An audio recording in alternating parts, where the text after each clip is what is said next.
Hello, thank you for your interest in energy medicine.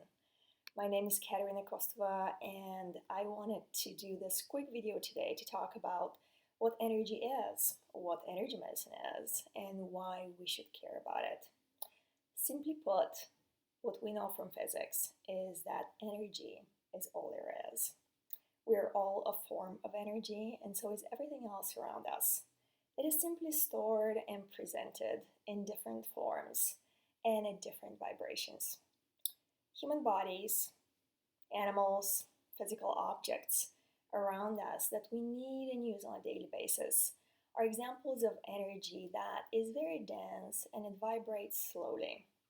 So it can condense into this physical matter that we can easily discern. It may be your hot cup of tea in the morning, which is a mix of chemical and thermal energy. It could be the car that gets you to work, which is an example of mechanical and motion energy at play. Those are easily discernible, and we're all familiar with those types of energies. Then there is energy such as light and sound and movement, which are not necessarily always physical, but we can still recognize them easily as being present in our lives. Think of the warmth of the sun, think of a songbird, think of a lightning bolt. That energy vibrates at a higher level, and sometimes it can be outside of the range of our perception. For example, even though we can't see ultraviolet light, we know what a sunburn is, and that's why we use sunscreen. Or, for example, if you have a heart problem, you might end up going to the doctor to get an electrocardiogram, which measures the electrical activity of the heart, which again is not an energy that we can perceive, but if it stops working, you're not going to be very alive. Finally, there is energy that vibrates so quickly and is so subtle that it tends to be mostly or completely outside of the range of our normal perceptions, such as gravity, or the subtle energies that keep our physical bodies healthy and functioning. Those energies are inherent in everything we perceive, regardless of whether our senses or any other instruments can register those energies or not. Those are the types of energies that have been explored for millennia in traditional healing methods. And those are the types of energies that we're going to talk a little bit more about today. You're probably familiar with one of the very basic concepts of traditional Chinese medicine, which is this little circle of yin and yang, which we tend to perceive as two separate halves. But they're two halves of a whole. They cannot exist without one another, and they contain each other within themselves so that they form this coherent unity. And that is where the balance of those two is. Yin energy is passive, it is dark, it is moist, cold, heavy, it is internal, it is slow, it goes inward and it goes deep. Think of the moon that reflects the glow of the sun. Think of a glass of cold milk, a turtle on the beach, the slow, constant churn of the organs that cannot afford to stop working in your body, such as the heart or the lungs or the liver or the kidneys. Yang energy, on the other hand, is very active. It is light, it is hot, it bubbles up, it's external, enthusiastic, intense, it rises to the top, and it pushes forward. Think of the sun, a glass of champagne, the drive to conquer a peak, or a sprint that forces you to push yourself to the limit. Those two energies exist because of each other. They are a constant pulse. You can't have one without the other. You can't have only yang without yin. And you can't have yin without yang. And that is why within this Chinese symbol, which you will see, that within the yin, there is a small circle of yang. And within the yang, there is a small circle of yin. Because they are the genesis of each other and they help each other stay in balance. Think of the moment just before the sun begins to rise. It is darkest at that moment. That is your deepest yin. And from that point, you start coming into the light, which is your yang. And the same thing in the opposite order occurs in the evening, where it's brightest right before the sun starts to set down, and then it plunges into darkness, which is the yin again. That rhythm is everywhere in our lives. It permeates every waking moment. We cannot go for long being incredibly active without taking some rest. And we cannot constantly be in a resting period without some activity. We're designed to have that interplay of the two, that push and pull of yin and yang, because together they form a whole, together they come into balance. And achieving that balance is what most of us are after, because that is when we feel at peace, that is when we feel healthy, that is when we feel happy, when the two are in proper relation to one another. So when you think about yin and yang in that example that I just offered of the sun and the earth, think of the sun. So let's look at our solar system. Think of the sun as that yang force within our solar system. It is bright, it is light, it sends all these positively charged particles over to our earth. Our earth, on the other hand, is more yin. It is more receptive, it is cooler, it is more dense, and it is that yin force within the system that has more of a negatively charged surface. So you have a yang and a yin, and those two interact all the time. And that interaction is gravity. It's what suspends us on this earth between that negative charge of the earth and that positive charge of the sun. And it allows us to be present in a way that aligns all of our energy systems relative to those two polarities, the negative polarity of the earth and the positive polarity of the sun. If you think of humans, we are essentially designed as tiny little batteries. Remember, we have electrical impulses within us. Every electrical impulse creates an electromagnetic field around it. And that's where that whole magnetic aspect comes in, that polarity aspect of our being. So the way we are designed is actually relatively simple if you think of polarities. We just talked about the sun being the yang with the positive charge and the earth being the yin with the negative charge. And we are suspended in between that. So what that means is that in order for us to stay on earth, to be attracted to the earth, to experience that gravity, the bottoms of our feet have to be attracted to the earth so they can go, they can attach very steadily to this planet, which means that the bottoms of our feet have a positive charge, which allows us to essentially do something like this with the earth, right? And the tops of our head, on the other hand, have to have a negative charge so that we can receive and interact with the positive charge that comes from the sun. So if you think about it, Earth has a negative polarity. Our positively charged feet attach us to the earth so that we're steady on the surface. We feel grounded, we feel present, we feel here.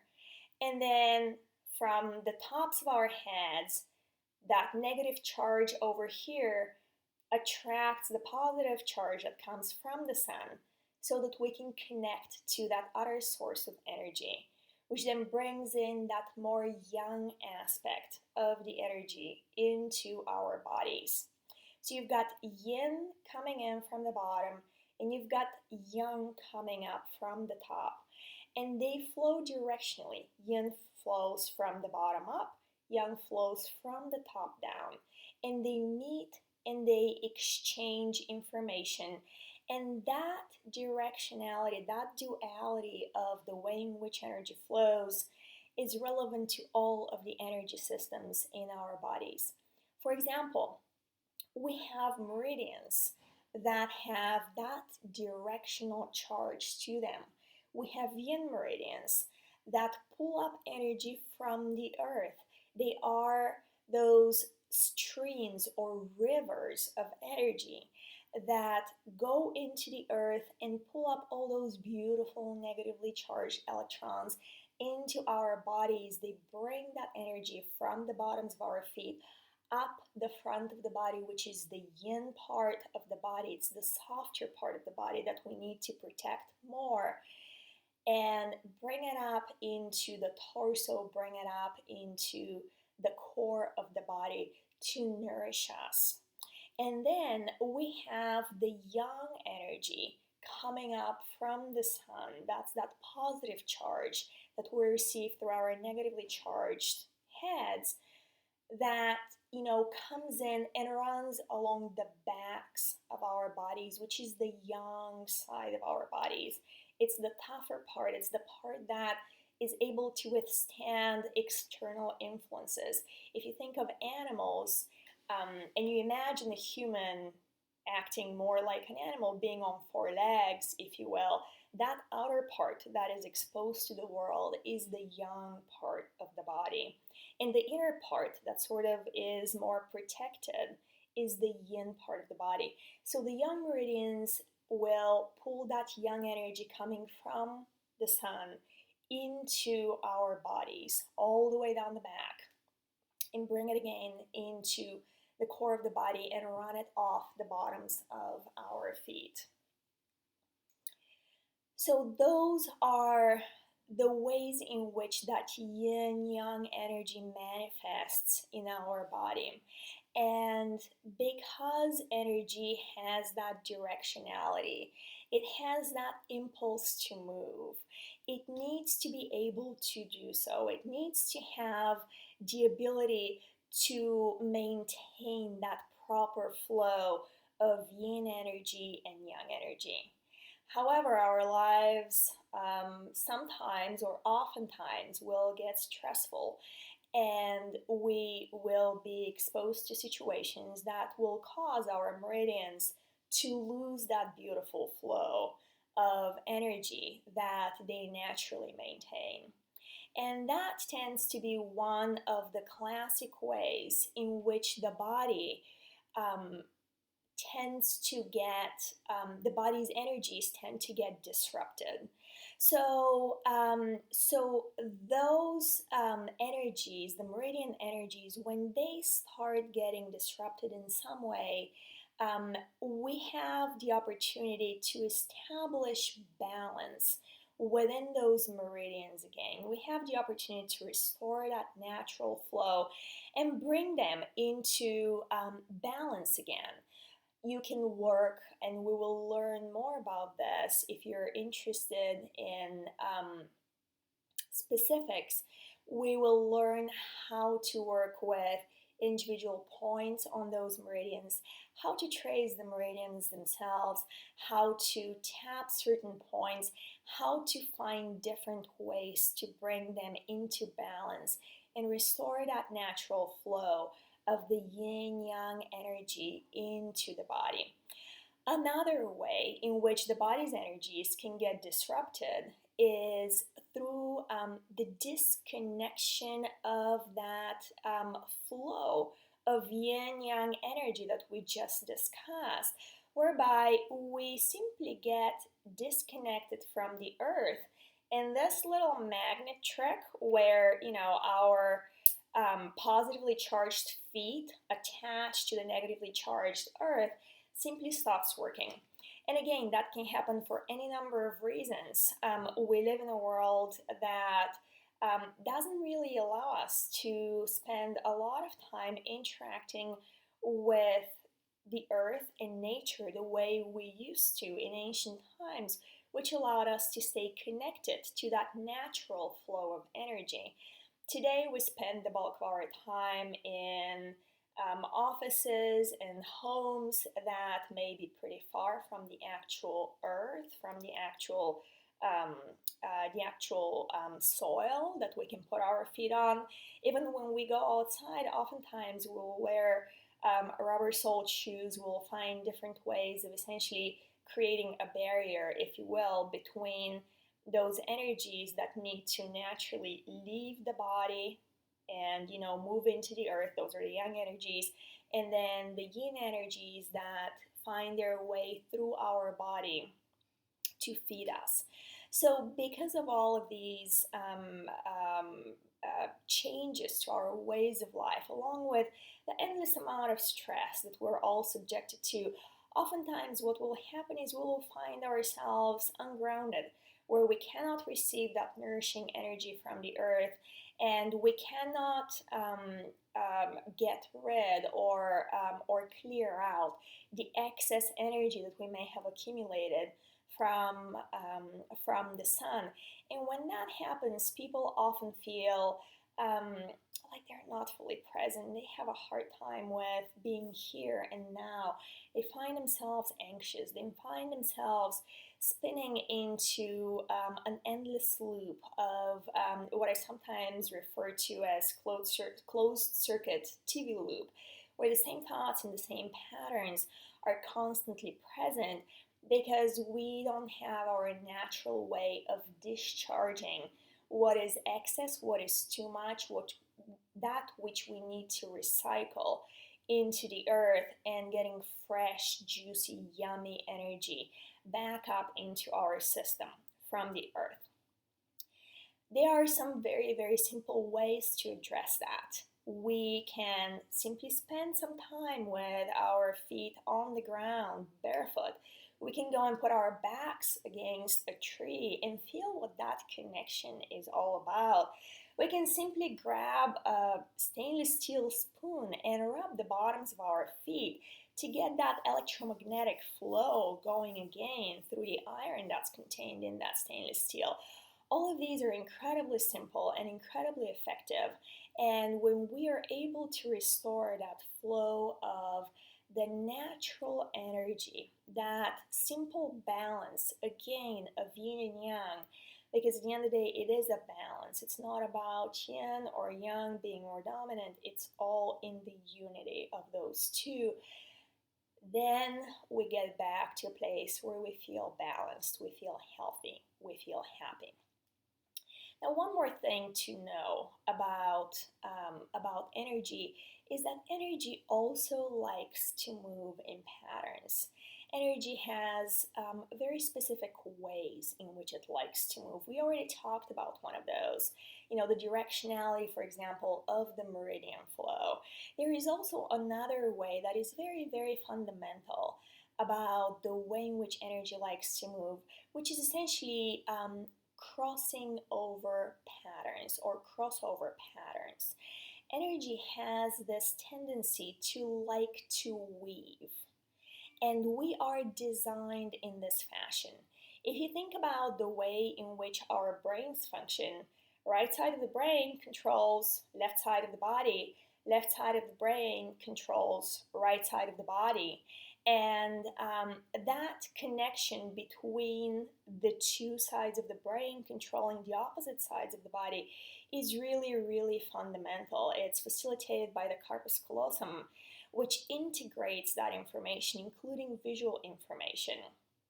Another example of that is the medulla oblongata, which is a butterfly-like structure in the brain between the spinal cord and the actual brain. It's on that stem. Assists us with getting all of the different types of information crossing from the stem into the brain and vice versa. And a lot of the structures actually look like the physical structures look like these crossovers. They have these pyramidal tracts within that as well that also are essentially crossovers of different information pathways. So our physical body is designed to have those crossovers. Even if you look at DNA, that double helix, right? It's basically this spin, this little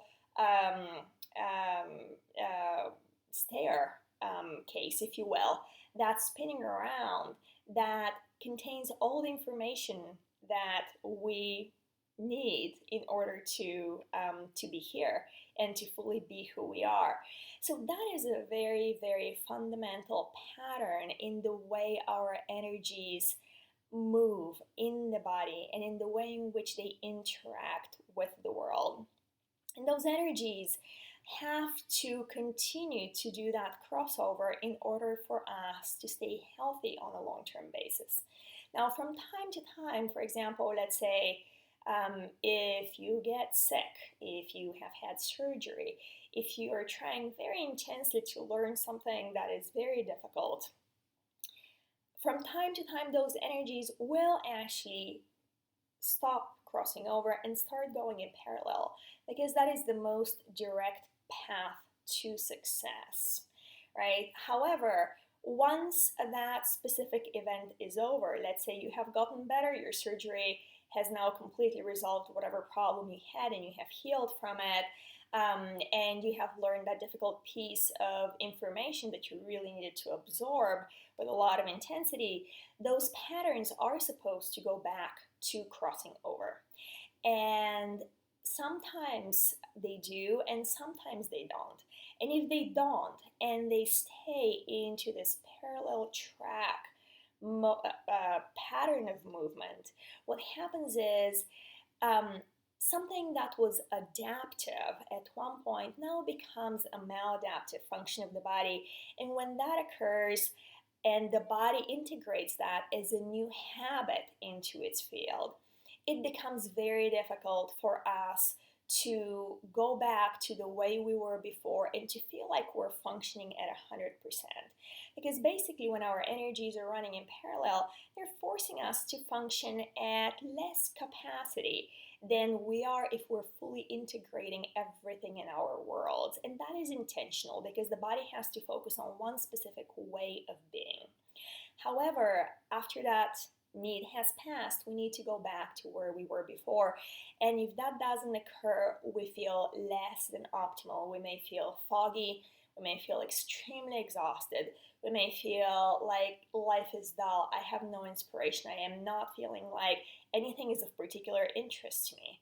And in those situations, it is typically the energies that have simply continued that pattern that once was adaptive, but now is no longer so. And we can assist them with energy medicine and some simple exercises into going back into the original pattern that they were intended to follow, which is that crossover pattern of weaving right and left into our bodies. So with that, I hope that you have gotten a good understanding of the basics of what energy is and the ways in which we might be able to influence that energy. I hope this has been an interesting and educational component, and I would love to hear more from you. And if you're interested in signing up for classes, please do so on my website, and I look forward to speaking with you soon.